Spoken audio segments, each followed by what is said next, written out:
үе мөч өвддөг байсан. 2 өвдгөр хавдна. Тэгээд ингээд хөдөлгөөн хязгаарлагдаад маш хэцүүлдэ явж суухад бүхдээ их загнадаг, муухагаар хилдэг тий ийм байдлыг би анх хаанаас би сурсан гэдгийгээ ингээд аль тухамсараасаа ингээд асуухад надад яг ментор хийхийн одоо хамгийн гоё сайхан зүйл нь юу байдаг вэ?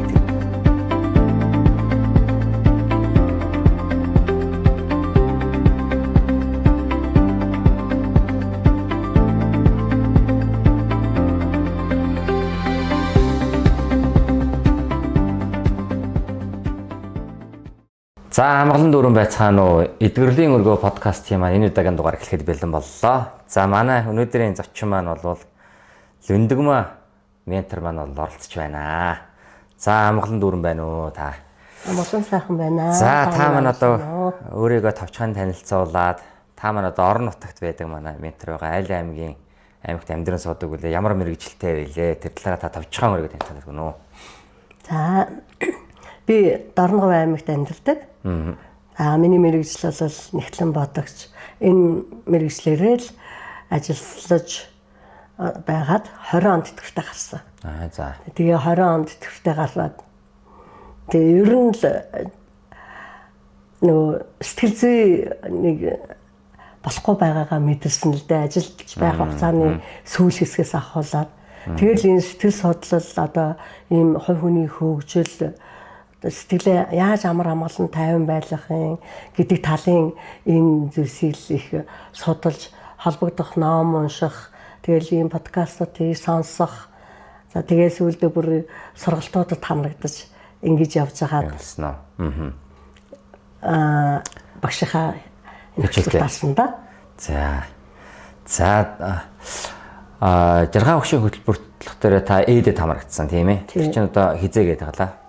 2024 оны 3 сард. 24 оны 3 сард хамрагдсан тийм ээ. За та ээдийн хөтөлбөрт хамрагдах болсон гол шалтгаан чинь юу байсан бэ? За биеийн физик бие дээр бол би маш их үе мөч өвддөг байсан. 2 өвдгөр хавдна. Тэгээд ингээд хөдөлгөөн хязгаарлагдаад маш хэцүүлдэ явж суухад шатны дээрш доошоо буухад их цавиуртай шатныхаа бариулаасаа барьжээж бууж өгсөх. За тэгээ гадаа 0 энэ төр бизнес боллоо гэхэд чинь бараг зогсоогоор шахуул хөдөлгөнд тийм ээ. Зогсоогоор шахуу байжээж бизнесдэг энэ хөлмөн ингээд ар талын шүрмсэн нүгдөд нугаларч болдоггүй. Шүн унтчихад хөлөө бас нугалж ярихад ингээд маш их цавиуртай өвдөн, хорсон, хавдан ийм их цавиуртайгаар би 20 онд тэтгэвртэй гарсан гэдэг чинь бараг л 20 оны оноосоо эхлэл ер нь үтсэн юм байна. Тэтгэвртэй гарснаас хойш юм тийм ээ. Тий. Тэгээд яг та одоо эмчилгээ ямар төрлийн эмчилгээ хийдэг вэ яг тэр үедээ? Тухайн үедээ бас нэг фактор эмнэлгээр явахгүй тэгэл хүний хэлсэн шар тоос одоо янз бүрийн тос мос төрхөөл наран энэ шарах барих энэ төр гэл тийм хийжсэн л да. Тэгээд яг дараа нь эмнэлгээр очиж гарсан уу? Ямар нэгэн би одоо бас нөгөө нэг багш маань ингэж хэлдэг штэ. Ухаантан тэнэг гэж те нөгөө өвчтнүүдийг ингэж хоёр хэсэг хувааж болох юм а гэд. Гэтэл би яг тэнэгэн ч юм уу одоо нэг айхтар тэгж яваагүй.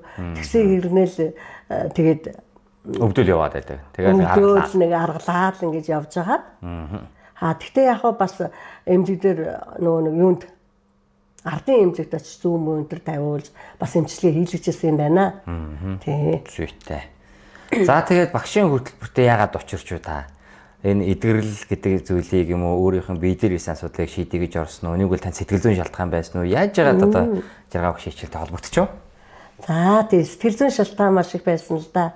Би чинь хүүхдүүд өсвөр насныхаа би 3 охинтой. Тэгээ 3 охиноо өсгөхдөө би өөрөө нөгөө бага наснаасаа л харилцааны зөрчилтэй гэр бүлд өссөн тэр л нэг өөрийн сурсан мэдсэн үг хэллэг зан үйл авир тэр зүйлсээ л нөгөө хүүхдүүдээ өсгөхдөө тэр туршлагаараа хүүхдүүдээ хүмүүжүүлж өсгсөн байдаг. Тэгтэл тэр нь ердөөсөө биш болсон. Тэгээ энийгээ бас айгуу сайн ухаарч мэдээ сүүлийн жилүүдэд одоо би бясалгалын төрлийг бас нэлээд сонирхсан. Профессионал бясалгалд явж байлаа. Тэр 9 минутын бясалгал гэдэг төвөнд бас явж байлаа. За тэгээд дараагаар нь багшийнхаа энэ 23 онд багш маань нэг арт терапи бас энэ бясалгал гэдэг нэг тийм сургалт явуулж ирсэн. 60 багш уу? 60 багш. За. Тэгээд тэр сургалтанд ороод онлайнаар юм уу тий? Онлайнаар. За. Тэгэнгүүтээ тэрний дараагаар багш маань дахиад харин ийм одоо эдгэрлийн ийм хөтөлбөр хамруулах ийм сургалт зарлаад. Тэгээд тэрний өмнө чи бас 5 өдрийн хичээлийг бас үтсэн юм байна өнгөө. За өнгөө таагаа. Тэгж яагаад багшийнхаа энэ 24 оны 3 сарын хамгийн анх юм нэг онлайн одоо энэ манай эдгэрлийн хөтөлбөр маань эхлээд энэ анги эхлэхэд би азар хамгийн анхны бадруулагч ангид орсон байдгийг. За зүйтэй. Тэгээд та маань одоо 3 сар 4 сар 5 сард өнгөрсөн жилийн тийм ээ 5 сард сурсан байж тийм ээ. За зүйтэй. За тэгээд хөтөлбөрт яваад ирсэн чи юу болсон? Ямар хөө үр дүн гарч ирсэн? Таны бие болоо сэтгэл дээр гарсан одоо өөрчлөлтүүд яаж мэдрэж ирсэн бэ? Тэгээд хөтөлбөрт ороод миний хамгийн гоё маш сонирхолтой байсан юм бол бясалгалаар даалт ухамсараасаа нөгөө мэдээлэл авсан хамгийн сонирхолтой. За тэр нь ямар мэдээлэл авах вэ? Одоо жишээлх юм бол би энэ харилцааны зөрчлийг яг хизээд хаанаас би болсон бэ надад энэ харилцааны зөрчил гэдэг нь хүүхдүүдтэйгээ харилцаалсан шиг таагаад байгаа тийм ээ түрүүний ярьснаар. Тий. Одоо ийм зөрчилтэй би одоо нөгөө хүүхдээ их загнадаг, муухагаар хилдэг тий. Ийм байдлыг би анх хаанаас би сурсан гэдгийгээ ингээд даалт ухамсараасаа ингээд асуухад надад яг ийм бадамцаа гэдэг нэр ингээд дотоодоо сонсогдсон. Тэгсэн чинь тэр бадамцаа гэдэг нэр нь болохоор зэрэг миний эмээг бүдцаа гэдгийг. Тэгээд эмээгийн маань дүүг бадам цэрэн гэдэг байхгүй юу? Эрэгтэй хүн. Тэр ах болохоор зэрэг насаараа хүнтэй суугаагүй, хүүхэд гаргаагүй ийм хүн байсан.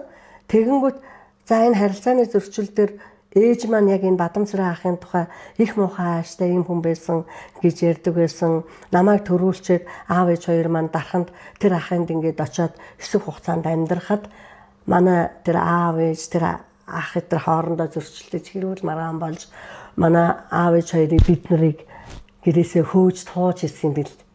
Тэгсэн чинь яг энэ ахтай холбоотой юм бэ штэ гэж би мэдсэн баг. Хамгийн анх тэгэхээр би ердөөсөө л төрөөд очсны дараа ээж аа маань ер нь бол би хотод төрсөн гэж байгаа. Тэгээ хотоос төрүүлээд очиад ээж дарханд ажилладаг, аавч бас тэнд ажилладаг байсан. Тэгээд тэгэхдээ нөгөө өөрийн гэсэн гэр байхгүй. Тэгээд тэр ахынд байсан байгаа юм л д. Тэгж яхаар тэдний тэр маргаан их дуу чимээ анир тийм хэрүүл уруултай ямиг л миний тэр жоохон байх даалт ухамсарлаа биш тийм ээ. За тийм ийм л нэг юм сонирхолтой юм болдог бид нар энийг ерөөс огт анзаардаггүй огт мэдэхгүй амьдрал явж идэг. Гэтэл бидний өнөөдрийн амьдралын бүх их хүндэс миний ааш араншин зам байдал яаж амьдарч байгаа жаргалтай юм зовж байгаа юм уу одоо мэдлэгтэй байгаа мэдлэхгүй байгаа юм уу те идэгтэй байгаа юм идэггүй байгаа юм энэ болгон чинь дандаа шалтгаантай байгаад байдаг тийм ээ. Тэгэхээр та маань яг тэр эрэл хайгуулах хийсэн юм биш тийм ээ. Миний энэ одоо ингээд ааш араншингийн их үүсвэр гэдэг нь өмнө огт бодоогүй би угаасаа л ийм шиг явж исэн чинь хөтөлбөрт ороод ирсэн чинь тэрний их хүнс хаана байдгийм бэ гэдэг асуулт гарч ирсэн байж тээ. Тэгээд тэрийгээ даалт ухамсаар асуусан чинь бүр тэр бага насны тэр зүйл дээр явчих ингэж таардаг. Тэгээд ийм сонирхолтой зүйл байдаг. Тэрийг л та маань ягаад гаргаж чтэй тийм ээ. Түүний дараагаар нөгөө нэг үйл учрал бясалгалаар нөгөө ахтайгаа би уулзсан байхгүй юу. За. Тэгсэн чи бүр гайхалтай юм бас. За. Нөгөө ах маань өөдөөс нөгөө орсоор юм орс бүжиг нэг тавшилттай бүжиг гэдэг шүү дээ. Тэгээ бүр юм калпитай мөдтэй дөрвөлжин цамцтай юм кепхэн малгайтай тэр ах маань тэгээд яг би эхлээд бол би ингээд ийм харилцааны зөрчлийн их усрыг олох гээд ингэж явж ирсэн чинь таны нэр ингэж надад орж ирсэн юм аа. Тийм учраас би тантай ингээд сайхан энэ талаараа ингэж ярилцах гэсэн юм аа. Та үнэхээр манай аав ээж бидрийг одоо бас ингэж муухай айшилж ингэж ирсэн юм уу гэд ингээд ахтайгаа ярьж байгаа байхгүй юу. Тэгсэн чи харин тийм ээ мэд уучлаарай би үнэхээр тэр үед аав ээжт маш их муухай зан гаргаж чамайг жоохон байхад та нарыг би гэр орноосоо хөөж туужсэн. Би энэ явдалтай түүгээс уучлалтгүй эдэргээд бүр ингээд нөгөө ах маань ингэж яриад тэгэл за би танаас ингээд ийм уучлалт гуйж байгаа энэ сайхан одоо өөрийгөө ингэж ойлгож ухаарч ингэж биднээс дараагийн үеийн дүүгээс ингэ уучлалт гуйж байгаа танд би маш их баярлаж байна гэд ингэж хэлээд тэгсэн чинь л ердөөсөө л нөгөө тавшилттай орос бүжиглээд унсан. За. Тэгсэн би өөдөөс нь гурвалжин арчуур ингэж барьчаал өөдөөс нь ингэж бүжиглээд байгаа байхгүй. За. Тийм гайхалтай дүр зураг хүртэл тэр харагдсан. далд ухамсаалсан гэж харагдаад тэгэл дараад нь яг нөгөө ахыгаа сайхан өрөөгөө талархаад ингээд тэр үйл уучлал бяцлаглыг дөрвижсэн. Гайхалтай шүү. За тийм одоо манай эдгэрнээс хөтөлбөрт нэг гайхалтай байдаг бяцлаглыг бол энэ үйл учрал байдаг тийм ээ. Энэ үйл учрлаараа бол бид нар бас нэг уулзахыг хүссэн, уучлалцахыг зорьсон хүмүүстэй ингээд уулзч болдог. Тэр нь өөрөө энергийн хуулиар үнэхээр боломжтой зүйл байдаг тийм ээ. Тэрийг маань та бас ингээд хийжээ. За тэгээд та маань эдгэрлэн хөтөлбөрт ороод тэгээд үндсэндээ үе мөчний асуудал ерөнхийдөө шийдэгдсэн. За зан харилцааны асуудал нэлээд шийдэгдээ. Тэгээд цаашгаа юу болсон та маань? Одоо ингээд харахад та маань ингээд ментор болсон юм шиг тэгээд яаж яад ментор болваа тэгээд. Тэгээд одоо ялангуяа би баг охиндныгаа ердөөсөө хүлийн зөвшөөрч чадахгүй. Тэр охиныхаа гаргаж байгаа үйлдэл зан авир ердөөсөө хүлийн зөвшөөрч чадахгүй, уурлаад бохимдаад. За тэгээд тэр 10 жил байхад нь өнтер бол би нэр үнэхээр охиныгаа балалсан юм билээ. Тэрнийгээ би үнэхээр өөрөө ойлгож мэдсэн. Миний амнаас гарч ирсэн үгээр тэр охины амьдрал өнөтер гэж явагдаж байгаа юм. Ста моха өгнөдийг хэлсэн. Тэгээд охиныгаа үнэхээр хараацсан. Гэдгийг ухамсарлаж ойлгож. Тэгээ одоо дандаа ахнасаа уучлалт гуйгаа нөгөө үйл уучлал бяцлал эдрээр уучлалт гуйгаал гэрт ингээд унтж яхад нь өглөө бяцлаглаараа ингээд яж та охинтойгоо ингээд сэтгэлээрээ холбогдож ингэж яриад нөх ээжигээ уучлаарай тэргээд ингээд ахаар охины сэтгэл зөөлрд юм бэл. Маш сайхан зөөлрж надад ярихгүй юмнуудаа бас ярьж хоорондоо хоёлаа нөгөө нэг юм нэг хаалттай байгаад ирсэн зүйл маань маш сайхан байхгүй болж бас чөлөөтэй хоорондоо ингэж ярилцдаг. Ийм болж байна. За тэгээд хүүхдүүдийн маань одоо би чинь 5 зээтэй 3 охинтой шүү дээ. 3 охин маань ингээд намайг 5 ханивтайрыг 5 зээтэй болгож өгсөн. Тэгээд октод маань зээ нартайгаа харилцаж байгаа харилцаа яг миний нөгөө зан гаргаад байгаа. Тэгээд түүнийг хараад нэг хэсэг маш их хямарсан. Тэгээд энэ оноос бол дандаа хүүхдүүдийг ерөөсөн миний хүүхдүүд одоо сайхан байна, сайхан харилцаатай байна. Юун төлөө нэг сэтгэлийн шийдэл сурсан билээ дээ. Тэгээд бүр сайхан тэр зүйлийг хүсэж нүдэндээ төсөөлж тэр сайхан мэдрэмжийг биеэрээ мэдэрч ингээд ирэхээр зэрэг одоо нөгөө зэнэрт бас би чинь маш их уур хүрээд идэв гэсэн чи одоо бол юу тэр зэнэрийг бүр хайрлаа октоудаасаа өмөөрөө октод маань бүр ээж одоо энэ хүүхдүүдийг илүү ингэж өмөөрөөд ах юм гээл тэгэл миний хүү ийм л ингэх хэрэгтэй байдаг юм байна хүүхдүүдийг хайрлаж ээж энэ хүүхдүүд ухаарах юм байна хайраар л бүх зүйл маш их гоё одоо энэ хүүхдүүд маань аз жаргалтай сэтгэлийн амар амгалан юм байд юм байна. Бид нар бүгдээрээ л тийм болох юм байна. Гэдэг талаар л бас октоддаа өргөх зүйлдээ хэлдэг юм да. За сайн байна. Та чинь тэгэхээр ээдээ сурж байгаа сэтгэлийн хөтөлбөрт бас давхар сурсан тийм ээ. Ингээд өргөцсөн. Тэгээ хэдэн сараас ментор боллоо та маань? За 8 сар дадлагчирч ментор хийж агаад 9 сараас яг жинхлээд одоо олтол хийж явж байна. За сайн байна. Тэ ментор гэхээр яг уу манай нөгөө мэдхгүй хүмүүс хөтөлбөрийг мэдхгүй хүмүүс мань гайхаад ч магадгүй тэгэхээр ментор гэдэг хоёлаа бас тайлбарлачээ. Яаж байгаа вэ гэхээр жаргаа багшийн маань нэг сайхан одоо бий болгосон систем гэх юм уу боломж гэх юм уу хөтөлбөрт ороод яг өөрийнхөө асуудлыг шийдэж чадсан. Тийм үү одоо таны ихэд үе мөчний асуудал дээр гэр бүлийн харилцаа өөрийнхөө аашаараа засаж өөр өөртөө хөвсөл хийж чадсан хүмүүстэй дараагийн тийм хүмүүст та энэ өөрийнхөө бий болгосон амжилтад замчил гэдэг яг. Одоо нэг гэсэндээ багш болгодог юм да тийм ээ. Тэгээд ингээд онлайн хөтөлбөрт хамрагдсан хүмүүсийнхэн одоо ингээд нэг 10-30 хүнийхэн одоо багш нь болоод тэгээд тэд нартай чиглүүлэг өгж явдаг байгаа хүмүүсийг бид нар одоо ментор гэж нэрлэдэг байгаа. Тэгээд та маань ментор болоод үндсэндээ жил гарan болцсон явж байна. Ментор хийхийн одоо хамгийн гоё сайхан зүйлүүд нь юу байдаг вэ? Тэр талаасаа та бас нэг олцооч. Сонирхолтой басгаас нэг жишээ бол ярьж болно. Өстө үнэхээр гоё жаргалтай шүү дээ. Эхлээд бол тэдгэр хүмүүс маань яг өөрсдийн сэтгэлийн асуудлуудаа ингэж яриад тэгээд дараад нь нөгөө тэр асуудлууд дээр нь одоо гол шалтгаан нь бол бидний хүүхэд наснд байдаг юм аа. Хүүхэд наснда олж авсан сэтгэлийн шаргаас болж бид нэр амьдралдаа энэ далд ухамсар согцсон тэр мэдрэмжээрээ одоо амьдралдаа тэр зүйлсийг татсаар ингэж ирсэн байдгийг тэгээд одоо нөгөө нэг хамгийн гол нь өөрийнх нь тэр асуудлын бидний энэ өвчин болгоны цаана сэтгэл зүйн асуудал байгаа шарах байгаа. Тэгэхээр зэрэг одоо ямар өвчин дээр ямар сэтгэл зүй нөлөөлсөн бэ? Ямар сэтгэл зүйн төлөв байдал илүү энэ хүнийг ийм өвчтэй болгочих вэ гэдгийг бид нар ч одоо бас нөгөө өвчнөө хайр тэгэл энэ номноосаа ингээд мэдээд багшийнхаа хичээл сургалтаас ингээд мэдээд таниад ойлгоод авцсан болохоор зэрэг за ийм өвчний асуудалтай ийм хүн байгаа юм чинь гэдгийг эхлээд ингээд мэдчихэж байгаа болохоор зэрэг за та минь одоо бата ирнэ яаж эсвэл одоо яг юу мэдэрч जैन ямар асуудал танд тохиолдоод байна юу нүвдээд байна уу гэж ингэж асууж ярилцж байгаа л тэгээд одоо миний гол одоо хэрэгэлдэг арга бол яг бяцлаглалын төлөвт оруулж байгаа л тэр мэдрэмжийг нь хойргох энэ талдаа арай илүү юм уу гэж би бас өөрийгөө бодоод байдаг шүү дээ. Зүйтэй. Гол нь болохоор бид нар чинь нөгөө энэ мэдрэмжийг хойргох шүү дээ. Тий.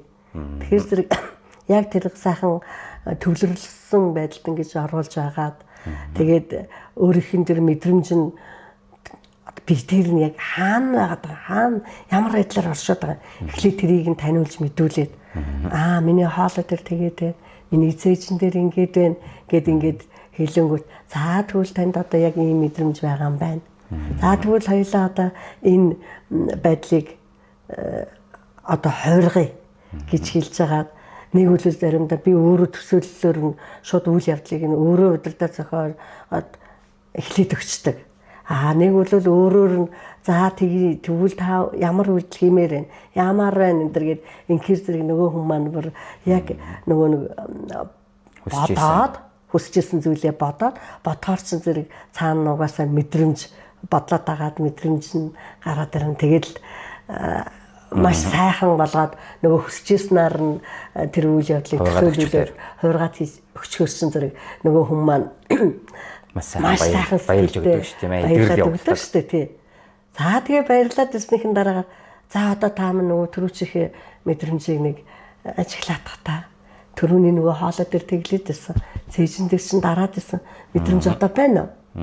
Гэт ингээд асуухаар зэрэг байхгүй байна гэдэг. Тий. За тэгэхээр энэ үйл явц тийм ээ. Одоо та маань сайн нөгөө яг нэг менторлтын үйл явцын процессыг ярьлаа шүү тийм ээ. Тэгээд энэ үйл явцын үндснээр үнэхээр тэр хүний нэг даалт хомзор суусан ингээд сөрөг мэдээлэл, сөрөг сэтгэлийн төлөв байдвал ингээд сайхан засагдчихдаг тийм ээ. Тэгээд тэрний үндсэн дээр л одоо бид нэг эдгэрэл маань явагдаад байгаа шүү дээ тийм ээ. Тэгээд би одоо ментордаа сонсож байхад одоо ингээд чиглүүлсэн хүн эдгэрхэд би өөрөө эдгэхээс илүү их баярлдаг гэл ингээд яриад байдаг. Тань дээр тэр тохиол хэрэг байв. Үнэхээр гоё штэ. За одоо тэгэл сүүлийн үед чинь бас нөгөө ингээл нэг амьсгалтай шингээгээд энэ өвчнөө гаргаж байна гэд ингээл энэ хийгэрээ гэл ингээд л яхад чинь бяцлаглалын дараагаар нөгөө чинь гайхуу болчлаа гэд. Эсвэл маргааш өдөр нь бүр одоо нөгөө ханиалгаад хаарчл нөгөө хахад цацаад байсан нулимс гараад байсан маань байхгүй болчихлаа штэ. Ментра гэд энийг сонсох ямар сайхан гэж байна. За тэгээд нөгөө бид нар чинь бас нөгөө бяцлал удирдаад өглөө орон өдөр явуулдаг байлаа шүү дээ. Тэгэл Тэгэхээр зэрэг нөгөө бяцлал удирдсны дараагаар нөгөө хүмүүсийн тэр зүрх дарах, баярлсан, талархснаа хэлэхэд бол өстой ингээл өөрийн мэдлгүй ингээд маш гоё тийм баярлсан, хөөрсөн, догдолсон тийм мэдрэмжийг өөрөө ингэж аваад байгаа болохоор үргэлж тийм гоё мэдрэмжэн дээр ингээд байгаад байхаар юм ихс сайхан байдаг. Тэр л гоё. Аз жаргал юм да.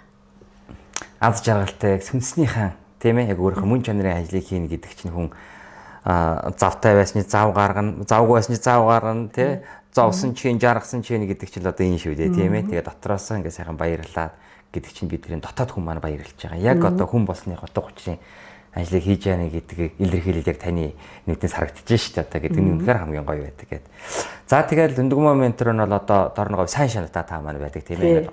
Аймгийн төрлийн дасгалжуулалт хөтөлбөрийн маань одоо орон нутгийн байдаг л дэд менторуд байдаг. Тэдний маань нэг төлөөлөл бол та байж байгаа.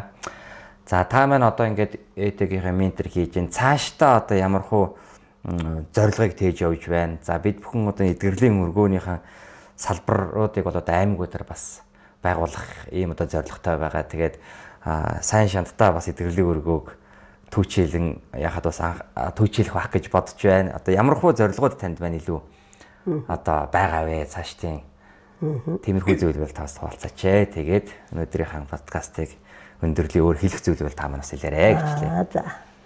За тий орон нутагт ийм эдгэрлийн өргөө байгуулнаа гэдэг ингээд багш маань та бүхэн маань ингээд хэлэхэд бол маш гоё санагдчихсан.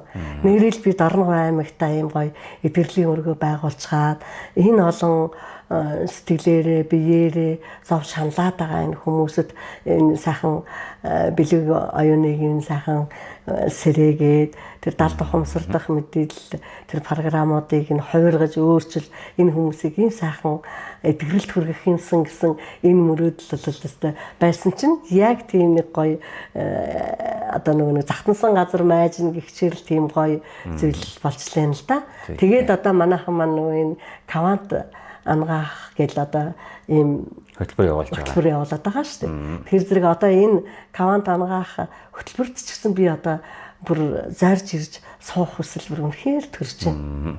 Дараагийн төвчний Кавант ангаагч болох зорилго бол үүсэж байгаа гэсэн үг тийм ээ.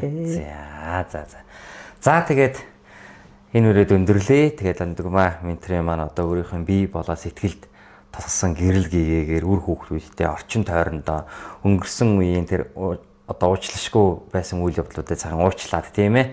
Ингээд сайхан гэрэл гээгээ цацарч яваад тань үнэхээр талархъя. Таны буян даган байсан энэ гэрэл гээгийн твэдлэхээр улам сайхан гэрэлтэх болтугай гэж хүсэн өрөөё. Баярлалаа. За баярлалаа. За.